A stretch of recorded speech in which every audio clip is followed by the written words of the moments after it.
Richards, who's a former Varndean governor, is going to explain why he resigned and also about the campaign that we have set up.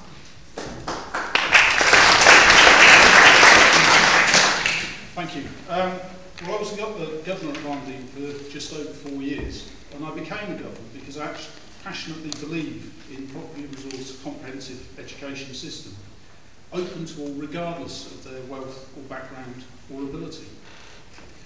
And I think it's quite clear, and as other speakers have already elucidated, sorry, I'm not used to microphones, have already elucidated, the government plans for all schools, and I think it's become clear over the course of the past week, that clearly is their plans, for all schools to become academies, is an absolute and fundamental attack on the principle of a comprehensive education system, and really opens the door to privatisation across the primary and secondary education sectors.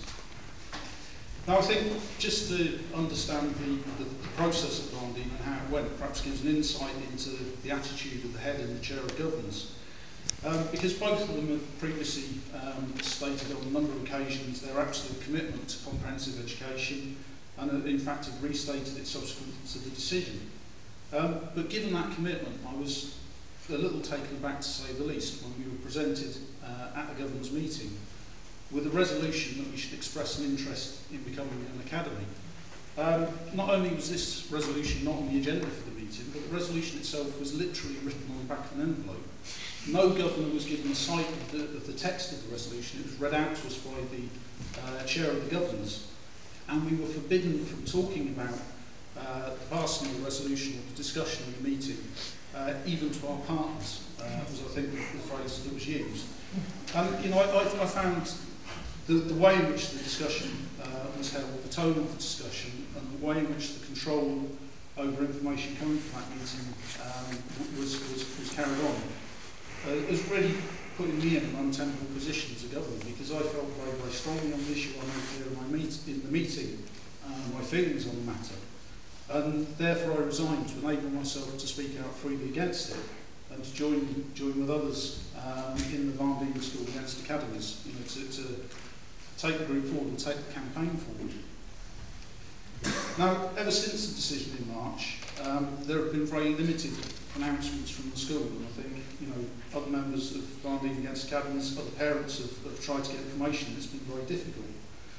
But whenever we have had any communication with the head or with the chair of governors, the response has been very much one of, well, you should leave the decision up to us or up to the governors. They're the people who are capable, they're the people with the knowledge or the ability to make this decision, which is an incredibly patronising attitude, but also fundamentally, as far as I'm concerned, attacks our rights as owners, as stakeholders, if you like, in the education system, in the education of our children, in the education of our community.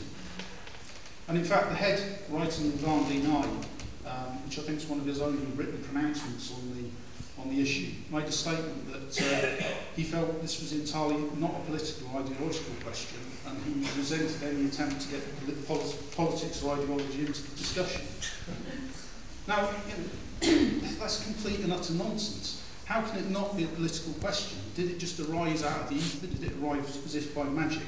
It's clearly part of the ideological agenda of the government for education. And free comprehensive education as a right for all, regardless of wealth or background, wasn't given to us. It wasn't handed on a plate. It was fought for over decades of struggle by ordinary working people. And now the Tories and unfortunately the Lib Dem lackeys want to turn the clock back. And I do see it turning the clock back to a two-tier system and throw education of our system, of our children, open to the profiteering of private enterprise. And make no mistake, as far as they're concerned, this is a one-way street. There's no turning back. It's kind of, again, some of the arguments thrown out by the head and the governors have been, well, trust us on this. We wouldn't let you down. We'll look after the interests of the education system. Well, that's all very well. What happens when they're no longer there, even if we believed them in the first place? But, it's not a question of, well, we can give it a go and see how it goes, because it is just going to be, it's a one-way thing. We lose control of the school forever. And even the imperfect democratic control that we have through the local authorities is lost completely, as has been explained by other speakers. And I think it leaves us with no choice. We've got to fight this, just as those who went before us fought for the right to a decent education. And that's why this meeting really has to be the start of a determined and sustained campaign to stop the move towards academy status in its tracks. There's been very good action, I think, by Varndean schools against academies and campaigns so far. There's been a number of activities, lobbies and so on, giving out leaflets, and obviously, this meeting is the next stage in it. But I think it's clear, as other speakers have said, that it's not going to be just a case of polite letter writing or sending emails or whatever.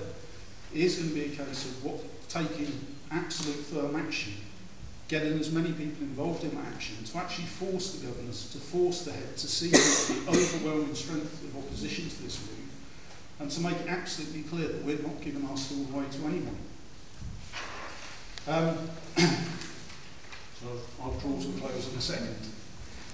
So, I think we've got to plan very carefully for the next stage of a concerted campaign to defend public education in Brighton.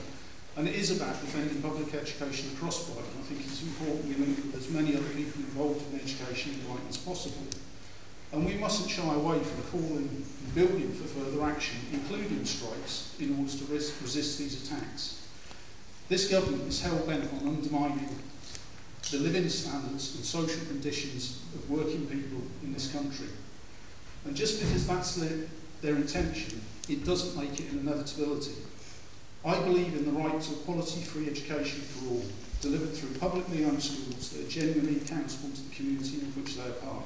And I believe that's worth fighting for.